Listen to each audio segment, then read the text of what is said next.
What up, what up? It's a beautiful day in Asheville. I'm here on my deck. I don't do a lot of these music, especially live streams with music. I mean, that is, yeah, I feel a little nervous about it, but I'm calming down. So I wanted to do one today for the musicians that are on my page and also in our group, Creative String Players. And if you are a string player and you're not in the group, check out the group. I will link to it. But I'm going to share some practice tips with you. I just shared a link about sort of like my 6-step scale practice strategy. So if you're on my page or if you're in the group, we even put it in a new unit on internalizing harmony in the Creative String Players group.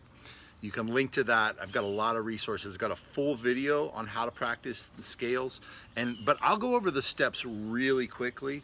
You should go to the full video, but these are the practice scale practice steps, and then I'm going to show you some other tricks, and then I'm going to apply it to the tune that I was just showing you, so you can see where you'll eventually can go with it.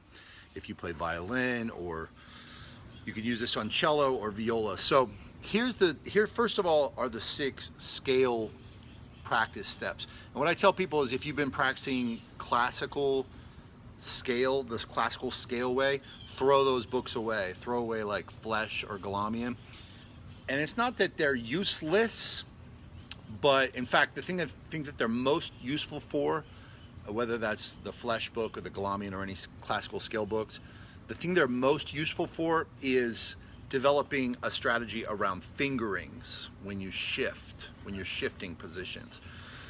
But if you're not playing classical music, you don't necessarily need to be worrying so much about shifting all the time. And also the bigger point is that with these practice strategies, you can still get all the classical focus. Like, you can still focus on violin playing in the way that you would with those other books, but you'll also get more. What you'll get that's more from this practice method is that you'll start to internalize the scales more, and you'll also be able to internalize the geography of the fingerboard across all 4 strings in every position.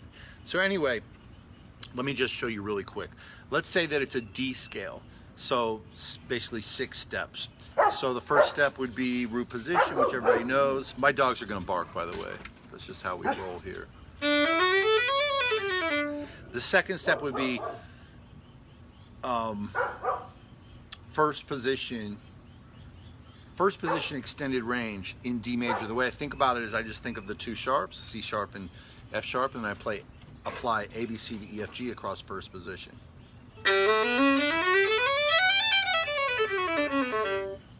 And then the third step is to take each one of those inversions, each one of those starting points in first position, and just do each one of them from each starting note.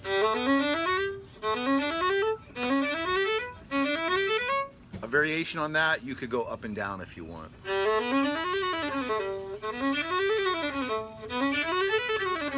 Etc. The fourth step is to take simple sequences from the scale. So a sequence could be like,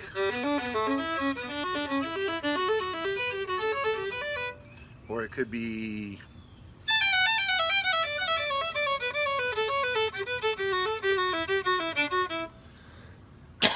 now, so one of the things that I do is that I improvise my bow pattern, because again, like I said, it's a way to be working on more than one thing at the same time and getting more out of it. So if I'm working on this pattern, then I'm internalizing the geography of the fingerboard, I'm internalizing my knowledge of that particular scale, but I can also be working on bow control.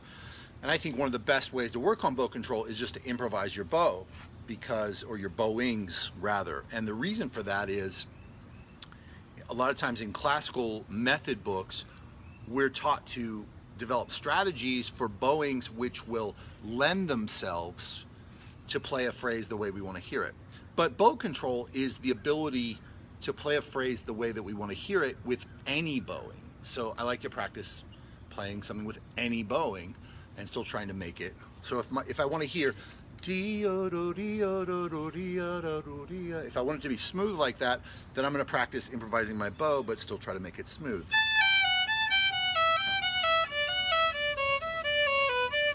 So anyway, that's that. Now, another thing that I do is I'll take this in every position. So, second position.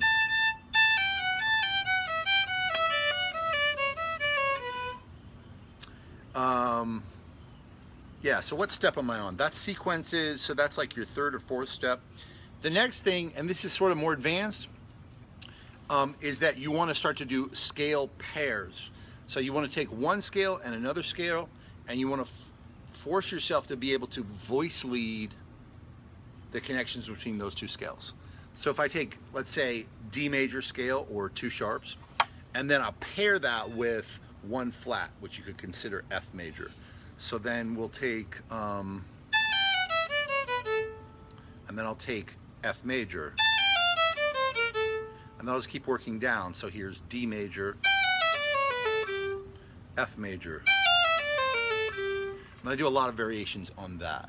And so then the sixth and final step is to basically voice lead sequences in the scales, not only with pairs, but across an entire progression. Okay, so that's the 6 steps. Like I said, you should click the link. It's on my Facebook page, or if you're in Creative String Players group, I just posted it in Unit 2, which is called, the new unit, which is called Internalizing Harmony.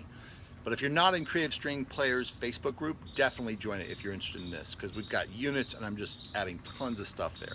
It's just called Creative String Players. If you go over there and just request approval and answer the questions, then I'll approve you. So that is some of the, like this, what I consider these scale practice techniques, to me, is a total game changer. The things I just showed you in like 6 minutes. But from there, there's a couple other things you can do. And now I want to take it to like a tune. Because you can practice your scales in seconds, thirds, fourths, sixths, and sevenths, which would be like thirds, fourths, sixths, sevenths.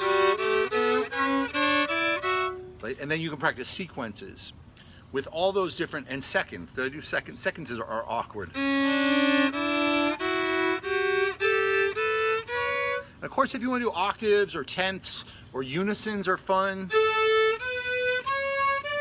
You can do all that. You can do as many as you want, but this is just to me how I try to find all the possibilities. Instead of going to a book like Flesch or Galamian or whatever that's not even going to have all these possibilities. Like the book is just limiting you right off the back. So part of the framework or part of the approach for me is to try to find, well, what are all the problems that I want to solve, and then generating those problems myself. So, and from that I kind of came up with all these ideas. But now let's apply it to a tune, because that's sort of where it gets to be more fun. And then I can show you where you can even go from there. And I'm gonna use Somewhere Over the Rainbow because I was just thinking about it in G. So we'll take like the melody. You don't want to do this with a fast tune. You want to do it with a slow melody. So I'll do just the melody in sixths, sevenths, and I'll change it up, fourths, thirds, seconds,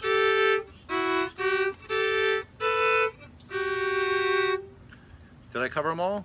Thirds, fourths, sixths, sevenths, and seconds. And you can take the whole melody and you can do it in all of those different iterations.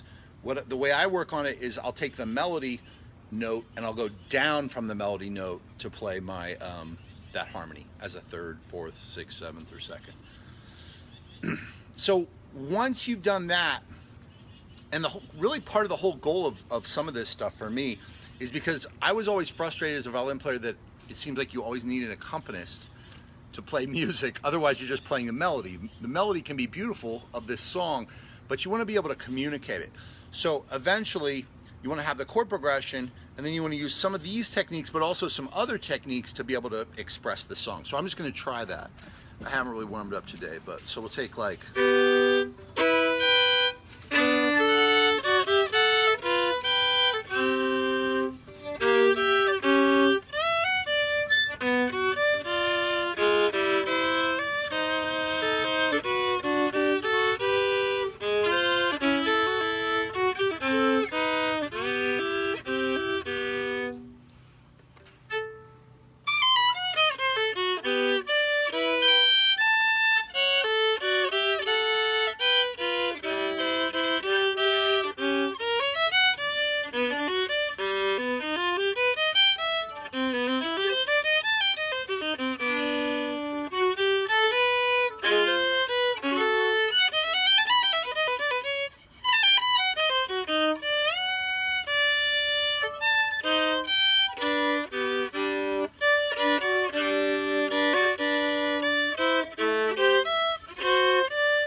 And there you go. So eventually you want to try to get to something like that.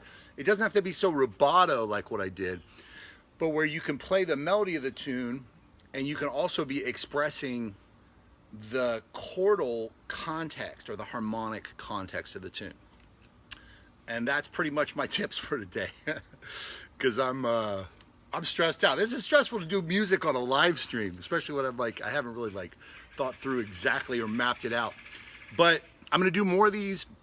And like I said, if you're not in the group, Creative String Players group, get in there.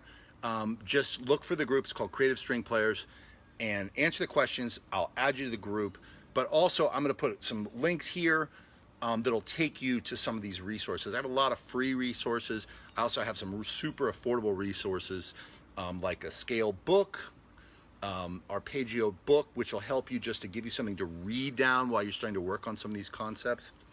And finally, really the big push I want to make is for the Creative Strings workshops. And we just announced pretty much our worldwide lineup of these events. They're pretty much the professional development experience for string players. And we're going to have them in Europe, in the United States, probably Canada, and definitely in Asia and Australia. And that's all happening between February and July. But now is the time to check it out and think about whether you want to sort of plan for this to be like your destination professional development experience for the year, because we have a lot of early registration discounts going on. And if you want to look into potential financial aid and just saving lots of money, then now is the time to do it. I would love to meet you at these events. We're going to be, I'll just tell you the dates and the places we're going to be. So we'll be in Lausanne, Switzerland, which is in Europe. It's a beautiful town near Geneva. We're going to be there February 14th through the 16th. If you're anywhere in Europe, definitely you need to come. We're actually going to be, I'll be joined there by Bijou Bott, who's a fabulous violin player and teacher and amazing guy. Bijou Bott, that's B-H-A-T-T. Bijou, B-A-I-J-U. He really has been helping me to host the European event for the last couple years. And he's a great dude and a great teacher, great musician. We have a festival component there. It's a 3-day, it's like the European Creative Strings Workshop and Festival. And we're going to be joined by an incredible cello player. His name is Stefan Braun. Hope I'm not pronouncing that wrong. But he's brilliant, and he'll be there with us this year. I'm just going to take this notification off. Well, I'll just leave it there. Europe, February 14th through the 16th. If you're in Europe, sign up now for early registration. Now, after that, we may be doing a 2-day boot camp in Manhattan, 2-day boot camp in New York City. I'm trying to lock down the dates for that, hopefully in March. But then we will probably be doing a 2-day boot camp in Toronto, Canada, with my friend Victoria Ye. She's an awesome electric violinist and a classical violinist too. We've done it in Toronto the last couple of years. Again, it's like a 2-day boot camp, and with the 2-day boot camps, it's pretty much you're working with me for 2 full days. And so we usually have about 20, 30 people in a small room, well, not a small room, in an intimate setting, and we're working from 10 to 6 for 2 full days, where I'm going to show you everything. You'll be playing along, you'll be working alongside me on the whole kit and caboodle. In addition to Toronto, Europe, then in early June, I'm going to be doing these 2-day boot camps in Australia, Singapore, Thailand, and hopefully Tokyo as well. So that'll be 4 of these 2-day boot camps in the early first 2 weeks of June. After that, our biggest event, which has been going on for 18 years, is the original Creative Strings Workshop and Festival in Columbus, Ohio, my hometown. And this is a really, really, really special event because it's not, you won't just be working with me, you'll be working with about 15 band leaders, and you'll be doing a lot of intensive chamber music coaching, all with improvisation and in a wide variety of genres. So it's a very, very special event. You'll get to perform a lot, meet a lot of people from the community that come from around the world. That's the first week of July, and that is one of the only event, maybe the only event that we actually have quote unquote scholarships for. So if there's a lot of opportunities to help you fund these things, but for Columbus, if you want to get a scholarship, if you want to apply for a scholarship, now is the time to do it, because pretty much we're going to cut that off soon, and it's first come, first serve. After Columbus, be right here in beautiful Asheville, North Carolina, the second week of July for what I call the Creative Strings Asheville Extension, and that is a 4.5-day experience. What's unique about it is it's a very small group, so we limit it to about 15 participants, and we're in the beautiful Blue Ridge Mountains, and that will be the second week of July. So that's pretty much our lineup. Like I said, Manhattan, we're not sure, but if you have any questions about these events, I will link to it, but you can also message me here on Facebook. And I hope that the little lesson today was cool. I hope to show up here more, but anyway, you can reach out to me anytime if you have questions or if I can help with anything. Have a great weekend.